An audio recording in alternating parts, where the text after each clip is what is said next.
us. And as recently as yesterday, we're kind of, as a group, kind of dismissive of the idea that this could happen. One thing that was also brought up yesterday was Adam Schefter reporting that he wouldn't be surprised if all the openings were filled by Wednesday, so tomorrow. And the Bills couldn't wait. Joe Brady had interviewed in other places, and maybe they felt like they had to make this move to keep him. Maybe it was like that.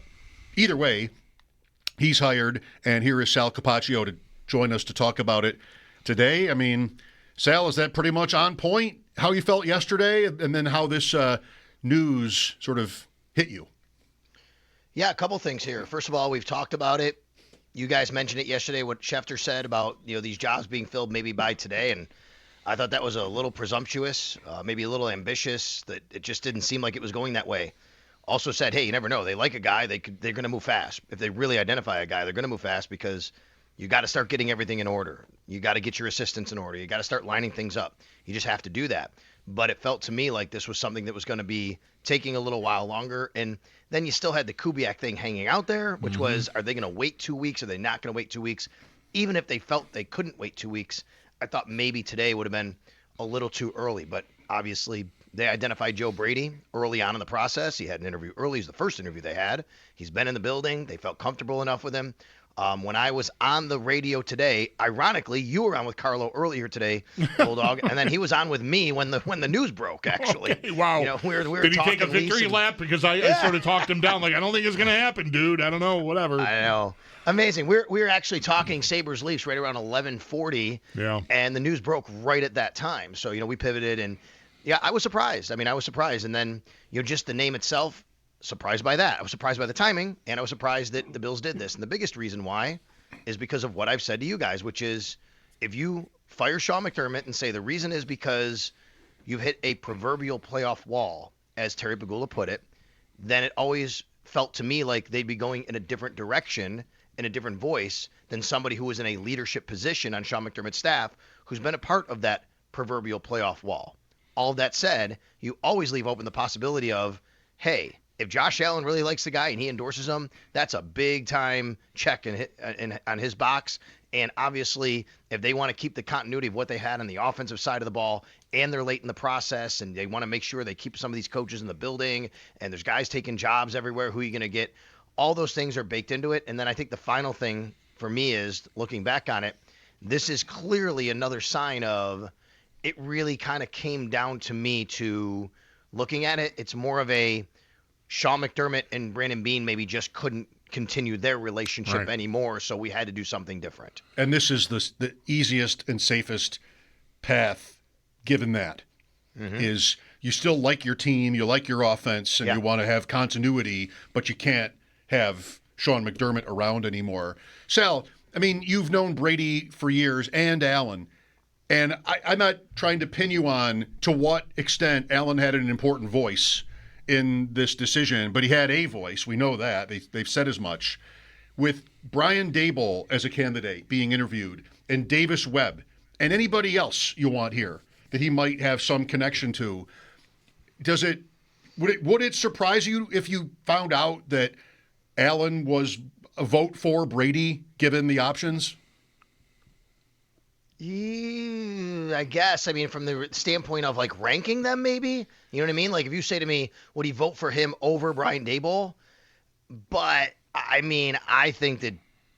think Josh really loves Brian Daboll, and I think Josh actually really loves Joe Brady and their relationship. You might be splitting hairs there. Maybe I know he's really close with Brian Daboll, so. Yeah, maybe he'd rank Brian Daboll one.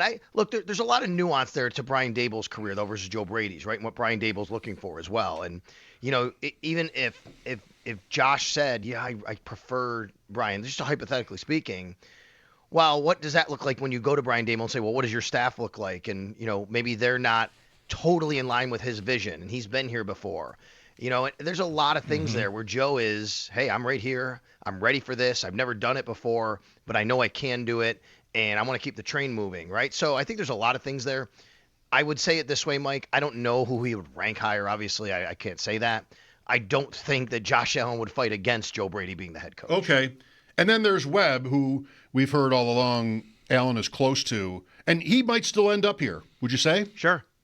He could. I mean, we'll see what happens now. Look, I would assume, just sitting here talking to you guys, that Joe Brady's going to call plays next year, right? So you could bring Davis Webb in or anyone else and say, you're the offensive coordinator. What does that mean? That means you're running the offense, but you're not calling plays. And obviously that's something like Grant Udinski in Jacksonville, right? And that's fine for a lot of guys.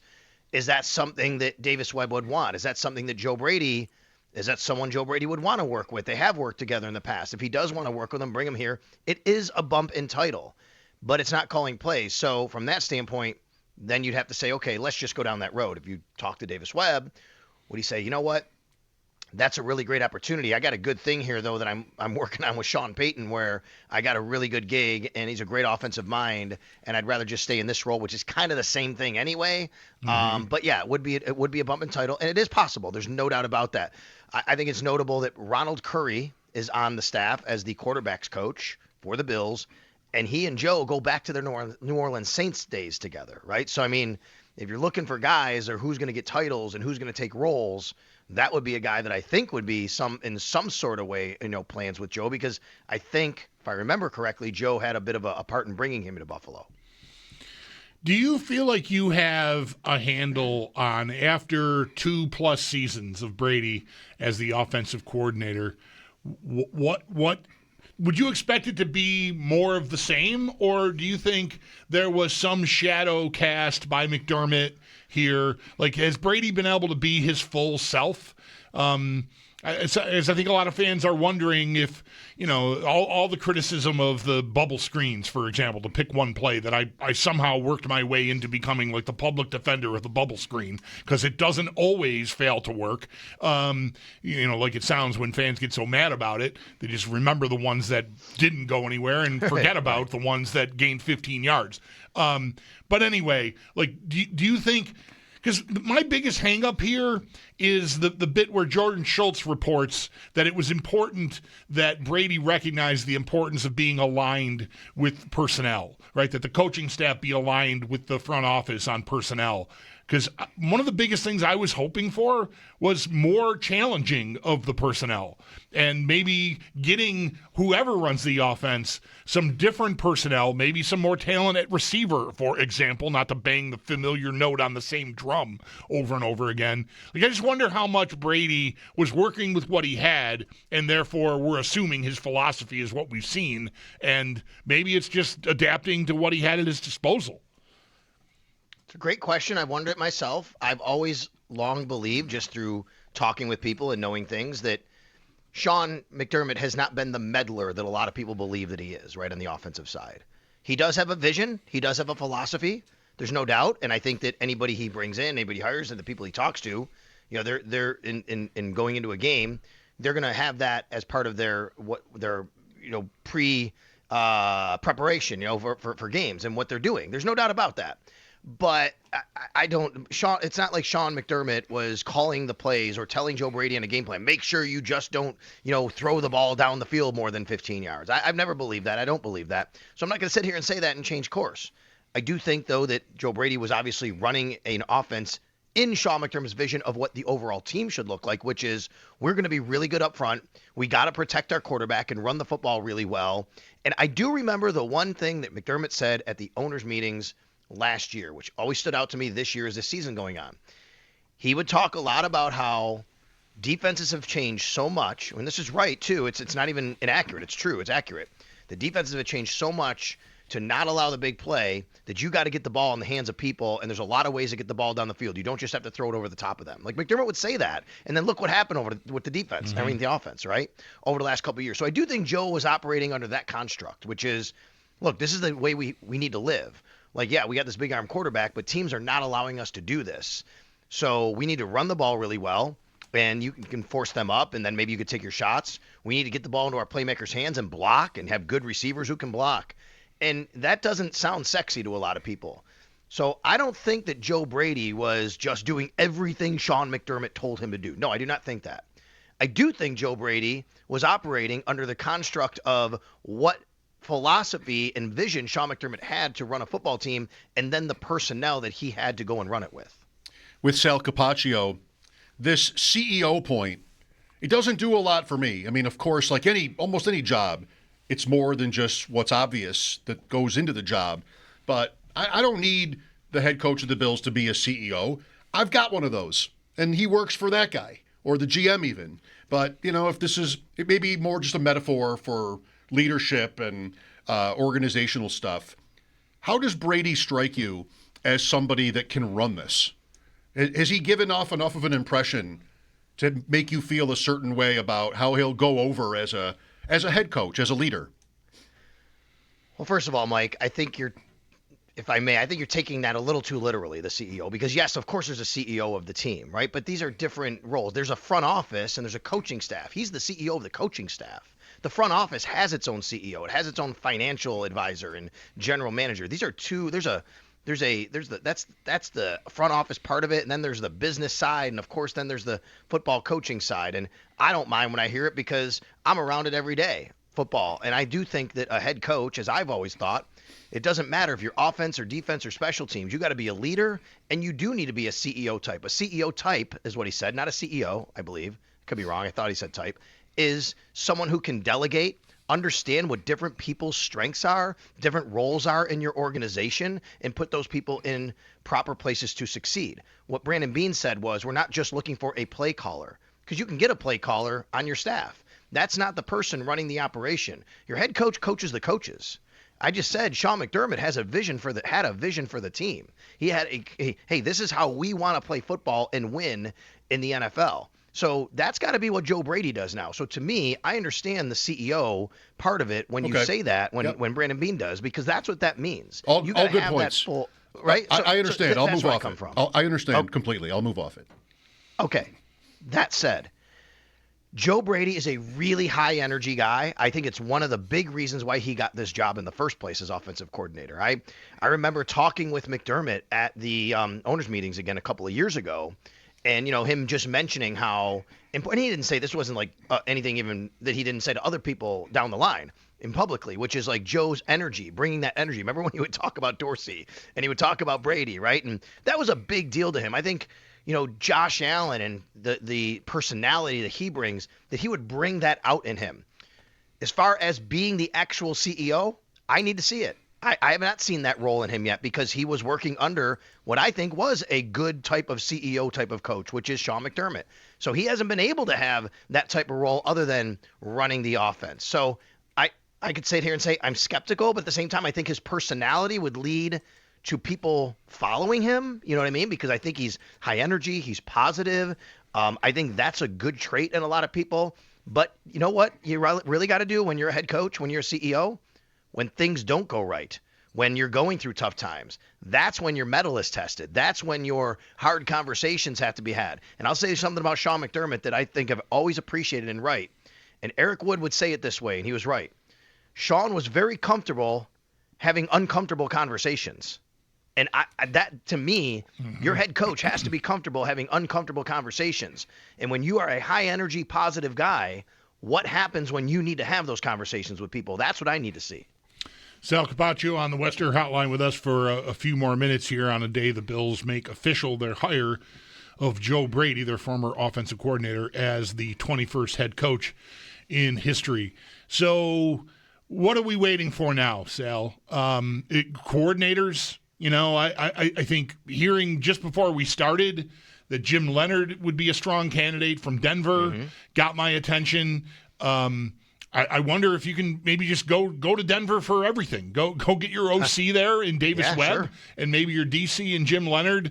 Like that's enough new on defense. Like the idea of, as we're starting the show today, thinking of Brady being hired, and if they're just going to keep a lot of the same, like if Bobby Babich were to stay as the coordinator, I don't know if that I'd be consolable at this point. Like I do think it matters that they turn some things over because of the point we started with and that we talked about yesterday, right? Like if you want something new to help you get over the wall, keeping too much the same or everything the same except for the head coach isn't really going to get it done. So I'm really paying attention to what they're going to do with the OC and DC positions.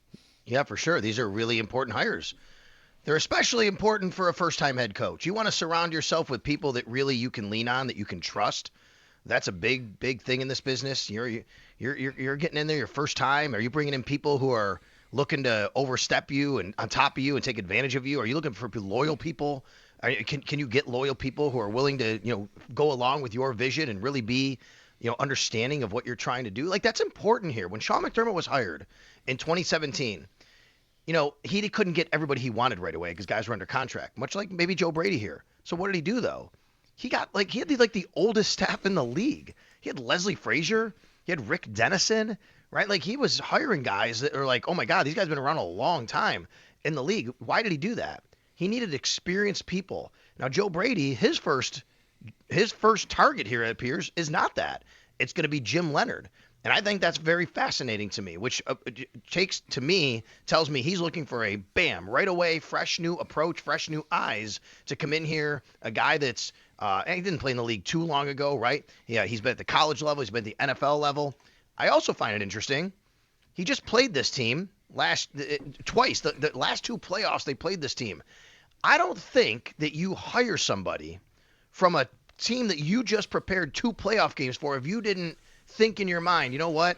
That was tough going against that club. You know what I mean? Preparing for the team and all the things you think about. Like, if you think, oh my God, that was easy. That guy was easy to prepare for. I don't think you go out and hire him. So that's where number one that I find really fascinating about this hire. Jim Leonard, of course, played safety for the Bills, a couple of different stints. He played under Rex Ryan, very important here, I think, both in Baltimore and at the Jets. I think he's like a Ryan disciple. And then Vance Joseph. And what do those two guys have in common? Very, very aggressive pass rush approach to their defenses. And I think maybe this is a very early indication that Joe Brady and Brandon Beane in their discussions are like, how do we fix the pass rush? I have spent resources on that side of the ball. What do we do to do it? And Joe Brady looks around and goes, I'm going to tell you who I've prepared against the last 2 years, Vance Joseph and Jim Leonard, and he comes from Rex Ryan, and those guys get after it. And look at the sack numbers they put up over there. You want to improve the pass rush? Give me what they're doing over there. And I think that's a big key here. Let's look at the offensive side. And by the way, you're right. Bobby Babich is still right now currently the DC of the Bills. So, we'll see where that goes. Obviously, it doesn't look like that's going to happen. On the offensive side, I put it together today. I tweeted it out. There's a lot of guys who I could definitely see being retained. Kelly Skipper's been here since McDermott was hired. Rob Boris has been here since McDermott was hired. They could stay on staff. Maybe he goes out and gets somebody else. I don't know where you're going at this point to get a lot of people who are already getting jobs, but you could also retain the group that you've worked with as their boss, as the offensive coordinator. Well, you said it already earlier, and it's definitively my conclusion about all this with respect to McDermott's departure is that they were just not seeing eye to eye anymore. And this hire, I think, substantiates that they want to be – everybody loves continuity. The Bills have been all about it. They've been very successful as such. And this is a version of that. And it just makes you wonder how deeply rooted might McDermott's objections have been, and where do they lead? I mean, Coleman became the flashpoint at the press conference when the owner decided he needed to jump in and save Brandon Beane from a Keon Coleman question and essentially blame Coleman on McDermott and the staff. So you heard that. Do you wonder, just to say he was dissatisfied with the roster, I just wonder exactly to what extent. I mean, were there lots of players on this team that McDermott was not happy with? Who knows? I don't know if I go that far. I mean, but clearly he was making comments publicly in the media that were totally aimed at telling you that he was not happy in some respects with some things, right? I mean, the whole Jacoby Myers thing was kind of crazy that it just kept coming up even before they played him. And then they played him, and he comes on Friday with me. He talks in his press conference later the same day. The Jamarcus Ingram thing, I don't think he was very happy with that, with Darius Slay and how that went. And he would make comments that got you very clearly to believe that was happening already behind the scenes. I mean, guys, I don't think it was a secret to a lot of us, and we talked about it in ways, but it was never really outward, right? Because the way I would always phrase it, and I think I probably said this to you guys, is I think even when they had disagreements over the first 8 years, Sean McDermott and Brandon Beane always realized they were better with each other than without each other. Professionally, they worked well. They needed each other. They'd always still come to a consensus professionally on what's best for the Buffalo Bills. It just seemed like since over this past year or so, and this is the offseason too, that kind of eroded. And we talked about it a little bit here and there. It just seemed like they weren't on the same page all the time, but never to the point of having this huge you or me power struggle. But did it come down to that at the end? I'm not really sure, because it feels to me like what really happened at the end was Sean McDermott kind of just laid it out there and said, I don't have the right guys to coach, but I'm going to go out there and try to win a Super Bowl. But I'm going to let everybody know that I don't have the right guys to coach that I want. And if I don't win a Super Bowl, then so be it. You can do what you want with me. But if I win a Super Bowl, damn it, I win. Right? Like, I mean, it felt like that was going on at the end. And that was, especially Myers, of course, really at the point. It had built to that, probably where McDermott felt less and less hesitation. Can I add in the same, because I don't want to forget this when you were asking me the question, Mike. I also don't think, I've been thinking back and listening and, of things that were said, and I thought this a while back a few times, and it wasn't just McDermott and Beane maybe. It seemed like that was going on with McDermott and Brady at times, where, we got too cute, right? Something like that. We didn't protect the quarterback, and like whatever he said after the Houston game led you to. How right? often he got hit. Yeah. Yes. So if you go to those little talking points, Sean McDermott is not dumb. He knows what he says he does it for a reason, right? There's a lot of times he's going to say something to intentionally say it. And I felt as the season went on that he was saying things that were also kind of indicators about what he felt about what Joe Brady was doing. I won't disagree. Jacksonville announces Udinski is staying with the Jaguars, by the way, out of the running here. Okay, thanks, Sal. We'll talk again soon. You got it, guys.